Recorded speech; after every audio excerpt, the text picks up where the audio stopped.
This is Cerebral Cinema. Movies of the mind. The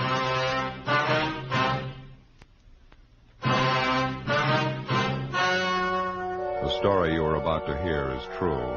Only the names have been changed to protect the innocent.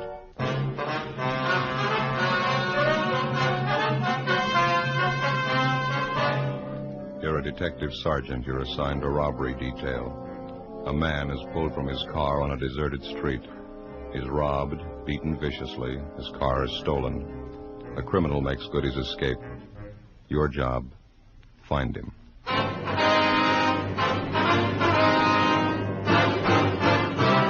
Dragnet, the documented drama of an actual crime. For the next 30 minutes, in cooperation with the Los Angeles Police Department, you will travel step by step on the side of the law through an actual case transcribed from official police files. From beginning to end, from crime to punishment, Dragnet is the story of your police force in action. It was Monday, July 9th. It was warm in Los Angeles. We were working the day watch out of robbery detail. My partner's Ben Romero. The boss is Thad Brown, chief of detectives. My name's Friday. It was 9:55 a.m. when we got to the Stacy Hollywood department store. Personnel department.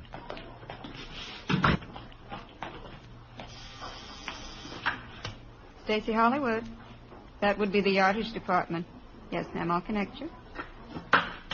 Yes, sir, can I help you? Police officer. Yes, sir. I'd like to speak to one of your employees, Harvey Kimbrough. Just a moment, I'll page him for you. You got a match? Yeah. Here you are. Thank you. When I was a kid, I never could figure out what that was. What's that? The auto call system. Call employees to the phone. Rings all over the store, you know. Yeah, I know. Office. Yes, Mr. Kimbrough, there are 2 policemen waiting to see you on the 10th floor. All right. That was Mr. Kimbrough. He's on his way up. Thank you very much. Did I give you the crime report on this thing? No, I think you kept it, didn't you? Let's see. Stacy Hollywood. Oh, yeah. Yeah, here it is. Just a moment, Oh, I'll say. Oh, wasn't he? What do you got there? They call them Pepto Pals. They're good. Try one. And what are they for? They coat the stomach. For stomach aches, you know, they're good. Well, I haven't got a stomach ache. Oh.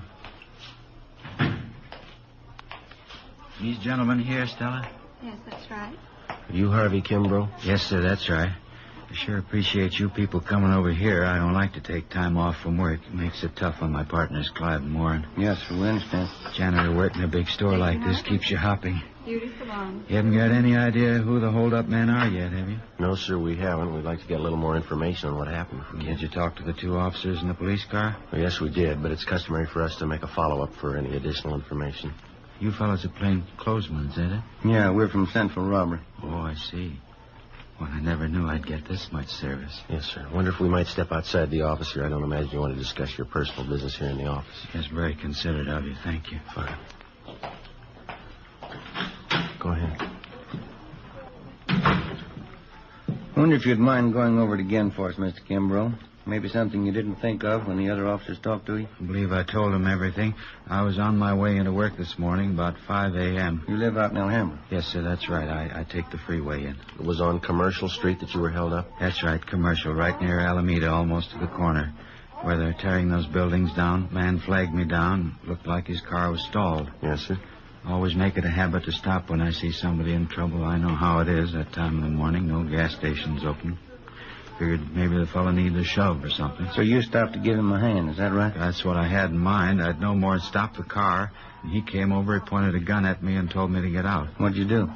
Well, I asked the fellow what did he want. I told him I didn't have any money. Told him I was on my way into work. What'd you say to that? Didn't say anything. He just opened the car door, grabbed me by the arm, and pulled me out.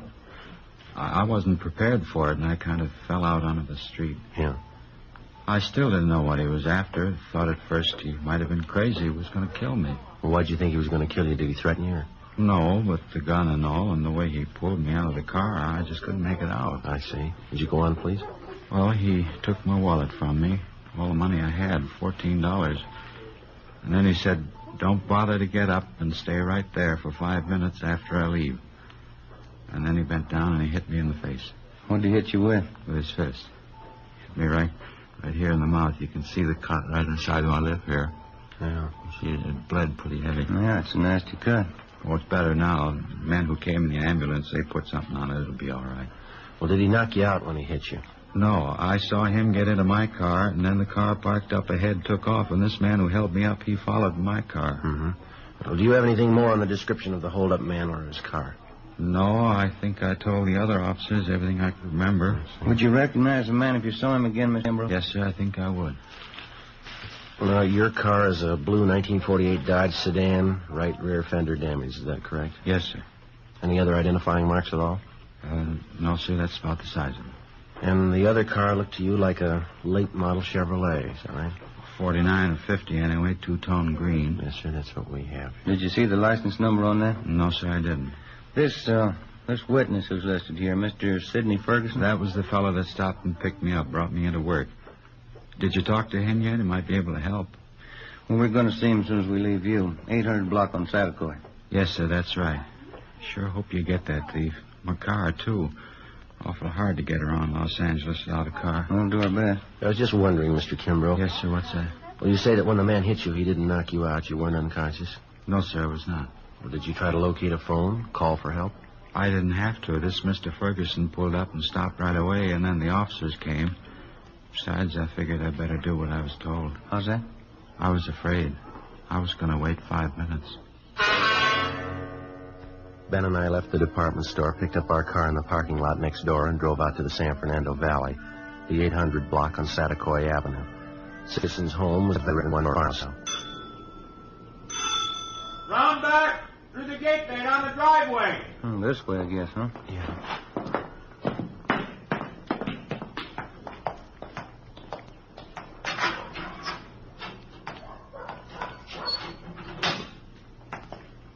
Hi there. This is the Ferguson house. Yes, sir. We're looking for Sidney Ferguson. Surely, I'm Sidney Ferguson. Police officers, Mr. Ferguson. About that holdup this morning out on Commercial Street. Yes, sir, that's right. This is Sergeant Romero. My name's Friday. Happy to know you. Excuse my wet hand. Been cleaning out my tanks. Yes, sir. You fellows work out at City Hall? Yes, we do. Wouldn't happen to know a John O'Grady down there. Narcotics Division? Went to Highland. No, I don't believe I know him. Ben? O'Grady? Yeah. Tall fella, kind of blonde, wavy hair? Yeah, that's right. Good-looking fellow. Yeah, I think I've seen him around. Good friend of mine. Wasn't that a shame this morning, that Kimbrough guy? Yeah, it was a rough one. The reason we came out to see you is that we thought that maybe you could give us some additional information on it. Glad to give you all the help I can. I'd like to see you get that holdup, man. Mind giving us a rundown on what happened this morning? Not at all. It's around 5 o'clock this morning. I'm not usually up that time in the morning, but I was on my way back from Monterey Park. Generally try to make it down there at least once or twice a month. Go down to see Jack Robinson and a chorus friend I have down there. We swap fish. Yes, sir. I was on my way back, coming down Commercial Street, when I saw this man sitting on the side of the curb. Looked like he was hurt to me. I see. Wouldn't have noticed it, probably. It was pretty dark, but those two cars pulled out, one right after the other. Seemed to be in a big hurry. You pulled up to give Kimbrough a hand? Yes, I did. Of course, when I got close enough, I could see the guy had been kicked in the teeth. Bleeding pretty bad. Offered to take him to a hospital, but he said he didn't want to be late for work. Mm-hmm. After the officers came and talked to him and the ambulance men treated him, I drove him up to Stacy's Hollywood, dropped him off there. That's where he works, you know. Yeah. Well, the report says here that you got the license number of the getaway car, but you couldn't find the paper that you'd written it on when the officers interviewed you, then? Yes, I did, and that doesn't beat them all. What's that? Well, I had the piece of paper a few minutes before the officers got there. Guess I was more rattled than the Kimbrough fella. When I got home here this morning, there was a slip of paper right on the floor of my car. A little bit of a break, isn't it? Yes, sir, it is. I wonder if we could have it. You bet you can. Let's step inside. Fine, thank you. Don't mind the fish, officers. It's my hobby, tropical fish. Oh, sure got a lot of them. Yeah. Let's see. Now, where did I put that piece of paper? I really wrote it down, believe me. I just misplaced it someplace here. I'm trying to get rid of some of the algae off the glass of the tanks. Joe, look at these. You ever seen anything prettier in your life? Yeah. Those are what they call clownfish, saltwater fish. Uh-huh. Do you keep all tropical fish in salt water? Oh, no. Most of them are freshwater. That is, ones that breed good in captivity. Where do you get all these fish? You catch them? Oh, no. A place called Aquarium Stock Company out on Beverly. Uh-huh. Look there, Joe. Right down the corner. See him over there? Yeah. That's a seahorse, Joe. Yeah, that's right. They're also kept in salt water. Sure is interesting, huh, Joe? Yeah. How'd you fellas really like to see something you haven't seen before? What's that? Look in this tank here. Hoplochromos multicolor. That's a scientific name, commonly known as the Egyptian mouth breeder. Is that a fact? It's a little female there. She's one of the most sacrificing mothers in aquarium history. One of the strangest, too. How's that? Well, she lays her eggs in a small depression in the sand down there at the bottom of the tank. Well, how many eggs would that be? Usually 80 to 90. Now, here's the strange part. As the eggs are fertilized, she scoops them up in her mouth. She eats them? Oh, no. They remain in her mouth while they hatch. Well, how long does that take? Over 14 days. Well, how does she eat? That's just it. She doesn't. She doesn't touch food in any form for this 2-week period. Seems to just waste away. And what happens then? Finally, the eggs hatch after 14 days, and the little fry comes swimming out of the mother's mouth. Yeah. And while the fry are growing up, first, you can hardly see them. They're so tiny. While they're growing up, if anything frightens them, quick as a flash, they're back in the mother's mouth. Well, that's certainly amazing. Joe? Yeah. Hoplochromos multicolor, commonly known as the Egyptian mouth breeder. That as big as they ever get? Yes, sir. 1 inch to 1.5 inches. It's hard to believe. The bedders are almost as strange. The male builds a bubble nest on the surface of the water. That's these in this tank. Oh, here's that paper. The one I wrote the license number on. Oh, that's fine. I wonder if I could see that, please. Here you are. Thank you. You pretty sure of this number, Mr. Ferguson?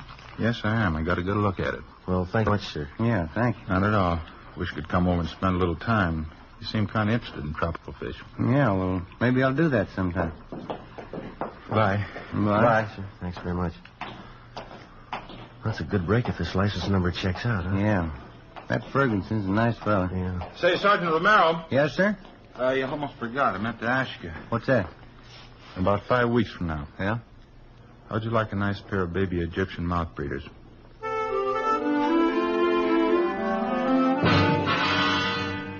"10:45 a.m. Ben and I got in the car and headed back toward town. I called communications and had them check the license number Ferguson gave us through DMV. They called back and told us that the car was a 1949 Chevrolet 4-door sedan. The registered owner was a Jack B. Grant, 19112 Beacon Street, which is in the southwest part of Los Angeles. It was a large, old-fashioned residence that had been converted into a rooming house. We checked with the landlady, a Mrs. Ida Fisher. He's been with me here about 8 months. What time did you say Grant left this morning, Miss Fisher? Well, it was pretty early. Must have been around 4 a.m. when I heard him go out. He came back in again about 8 o'clock this morning, parked his car, and then he drove off with some other man. Would you happen to know the other man? No, I wouldn't. I just saw him drive off. Where does Grant park his car, ma'am? Around back in the garage. Wonder if you'd mind if we take a look? I know, that's all right. You just go right around the back there down the drive. Thank you very much, ma'am. Now, there's 2 cars parked in there. The black Ford belongs to Mr. Spencer. Yes, ma'am, thank you. And the 1949 Chevrolet, that's Mr. Grant's. We checked the car and the license number. It matched the description given us by the victim, Harvey Kimbrough, and the witness, Sidney Ferguson. Together with Mrs. Fisher, we checked Jack Grant's room. We found nothing of importance. His clothing and personal effects were all there, nothing to indicate that he wouldn't be back. We told the lady that we're placing the house under surveillance, and if Grant should return, not to say that we'd been there. She agreed and offered further assistance. She said she'd signal us by raising and lowering her front window curtain when Grant returned. We parked down the street, called the office, and advised them we were on stakeout. 2 men were sent out, and they covered the back entrance. Ben and I covered the front. By 6 o'clock that night, Grant had failed to show. 9 p.m., still nothing. 11 p.m.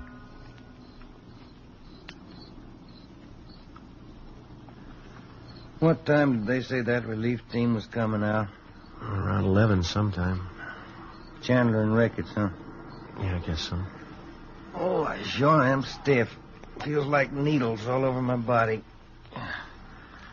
Been about 12 hours, hasn't it? Yeah. Just like driving up to San Francisco. Wife always makes me drive all the way. When I climb out of that car, I'm as stiff as a board. Car pulling up down the street there. Yeah.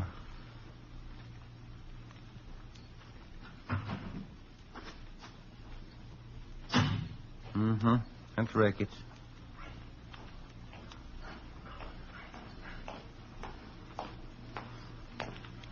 Hi, Jack. Friday? Who's that you got with you? Same guy that bought you your lunch yesterday. Stop bragging. That's the house right up there. Yeah, that's right, the green and white one there. No sign of them at all, huh? No, nothing. Well, you guys want to take off? Yeah, I guess you can make out Ricketts. You got Chandler with you. I feel sorry for you, Friday, drawing this guy for a partner. Well, after 7 years, he kind of grows on you. I'd like to check out the landlady before we take off. Her name's Ida Fisher, Jack. Right, Joe. Let's go, Jim. Yeah. See you later, Jack. Say hello to Chandler. Right, Ben. That Ricketts. Sure is a rib staker. Yeah. Front room lights are still on. Guess she's sweating it out with it. Uh-huh. Yes? Who's it? Police officers, Miss Fisher. Who? Sergeant Friday. Oh, yes. Sorry to bother you again, Well, ma'am. that's all right. I just couldn't see who it was, and the porch lights burned out. Yes, ma'am. Mr. Grant? Out of his room. I don't see why he hasn't come in. Look out, Mom! Mr. Grant, forward! Mr. Grant! Ricketts, it's Grant! I'm back! All right? Done. He made me hide him. Lady, will you call an ambulance? Hurry. Joe. He's not dead, is he? Lady, get the ambulance, please.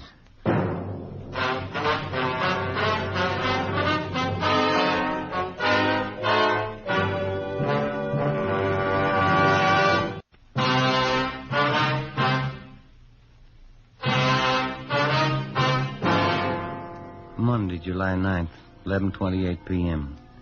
The ambulance arrived and Joe was taken to Georgia Street Receiving Hospital. His condition was critical.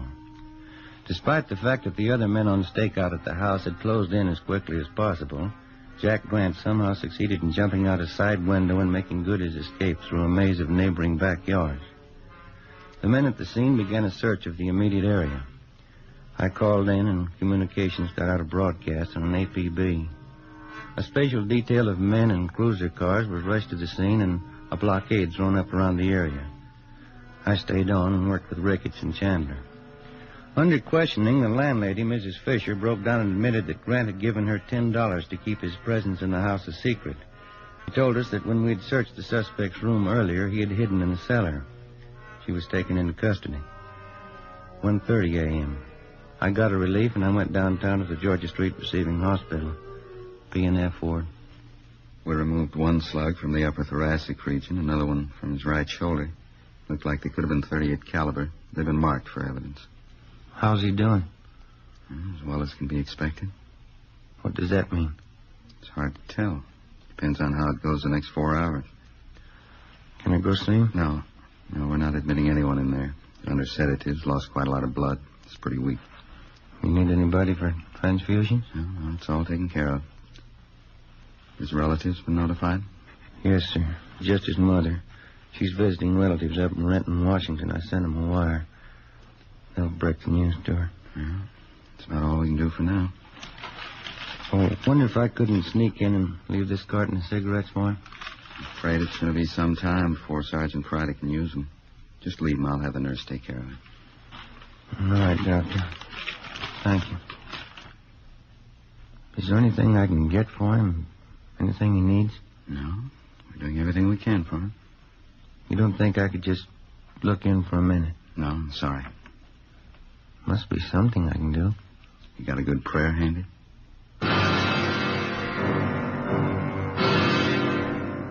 2 a.m. I left Georgia Street Receiving Hospital and drove back to the scene of the shooting. The search for the suspect, Jack Grant, was still going on. The neighborhood was checked and rechecked. Everything possible was done to find the man who had shot down Sergeant Joe Friday. It's been said that a police department goes all out, doubles its efforts to run down a criminal who attacks a police officer. It's true, but most people aren't aware of the reason. Certain elements you to believe that the police officer places the safety of his fellow officers above that of the citizen. This isn't true. His first day at the academy, the cadet peace officer is taught this basic fact. If a criminal would shoot down the armed police officer, he wouldn't hesitate to shoot down the unarmed citizen. 3 a.m. I finally located Lieutenant Jack Ricketts at the corner of Coronado and Beacon Street, 7 blocks from the scene of the shooting. How is he? Not too good. Depends on the next 4 hours. What are his chances? I didn't ask. Well, we're not getting any place here. Nothing at all? Nothing. Something's got to break. Chandler's still downtown. They're combing through Grant's package down at the I Bureau. They come up with anything? Not the last time I checked, about 40 minutes ago. Got any ideas? Fresh out. You? Couldn't have gotten far. Not this soon he couldn't. Bus depots, train terminals, and airports are all covered. Highway patrol's been alerted. Nothing so far. He's someplace close. He's got to be. I think he's holed up in town, too, but where? Yeah? He's in a jam. He's had good publicity. A lot of his friends are going to hide to welcome that. Maybe that narrows it down a little. Maybe. Let's find him. 3:30 a.m. Jack Ricketts and I got back to the city hall. We went directly to the I Bureau. Chandler and Powers had sifted through Jack Grant's package. They'd drawn up a list of all Grant's known friends and associates. There were 22 names on the list. 3 of them were in San Quentin Penitentiary. 2 of them were doing time at the county work for him. That left 17 names on the list. Further checking showed that 5 of them had out-of-state addresses. 12 names. The list was split down the middle. Ricketts and I took 6 names, Chandler and Powers 6. Of the 12, with the exception of 1, all names had appeared in the police blotter in the past 8 years. Raymond Weller, Peter Denton, Horace Phillips, Henry Breen. Ricketts and I checked them. Some were in bed, some hadn't been to bed. We were reasonably sure none of them knew the whereabouts of the suspect. I called Georgia Street to find out about Joe. He told me no change in his condition. 4:55 a.m.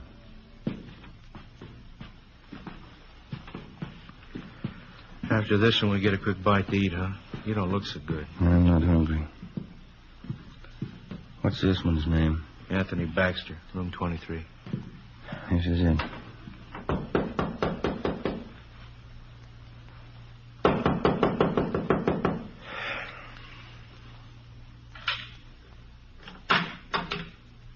Yeah. Anthony Baxter? Yeah. Police officers. We want to talk to you. It's a fine hour to get a guy out of bed. You always sleep with your clothes on? Let's step back there in the room. Hey. What's going on? You a friend of Jack Grant's? Why? You know Jack Grant? Why? Jack Grant's a friend of yours? I'm not going to tell you anything till I know why. You want to talk here or downtown? I got a right to know what it's all about.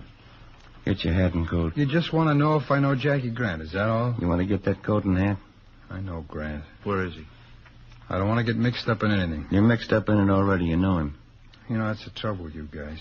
Guy tries to walk the straight and narrow, and you guys come around and try and push him into a corner. Where's Grant? Look, I've been in jail, and I did my time. You haven't got anything on me. Baxter, let's get this straight. We're not after you. We're after Grant. We didn't come here to push you around. We don't want you to push us around. And where is he? I'm going to tell you something. I don't like being talked to this way, and I'm not going to stand for it. I got certain rights, and I'm going to stand on them. No, you listen to me. A friend of mine's lying in the hospital because of your pal Jack Grant. He put 2 bullets in him. Now I'm tired, and I'm out of his work. Where is he? All right, Ben, it's all right. It's the last time around, Baxter. Tell us where Grant is or we go downtown. Come on, quick. Hotel Filbert, room 605. 5:27 a.m. We located the Filbert Hotel on North Crocker Street. On the way over, we called in and told them what we'd found. Chandler and Powers met us outside the hotel. They took up their position. Ricketts and I checked with the desk clerk and confirmed that the suspect was in room 605. He was registered under an alias. We took the elevator to the 6th floor. Room 605 is directly across from the elevator.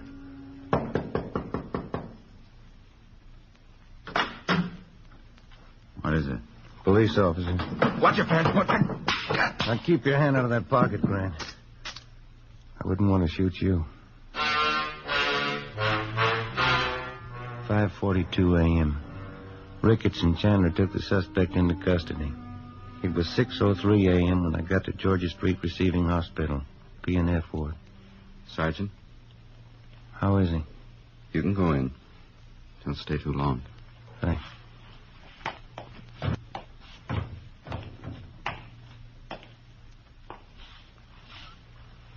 Hi, Joe. Hi. You look tired. How you feeling? Oh, I'll do. How'd it go? We got Grant. You look tired. You been working straight through on it? Yeah. Anything I can get you? No. Guess I better hurry up and get out of here, huh? Why? Well, we still got that stolen car to find.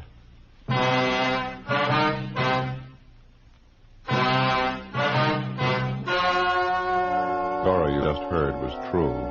Only the names were changed to protect the innocent. On November 7th, trial was held in Superior Court, Department 89, City and County of Los Angeles, State of California. In a moment, the results of that trial.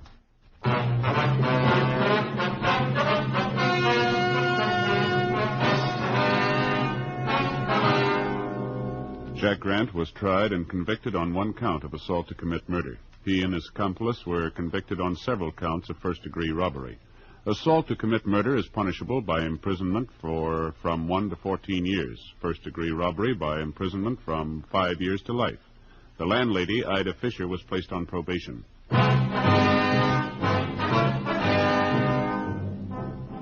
You have just heard Dragnet, a series of authentic cases from official files. Technical advice comes from the Office of Chief of Police W.H. Parker, Los Angeles Police Department. Cerebral Cinema hopes you have enjoyed this movie of the mind.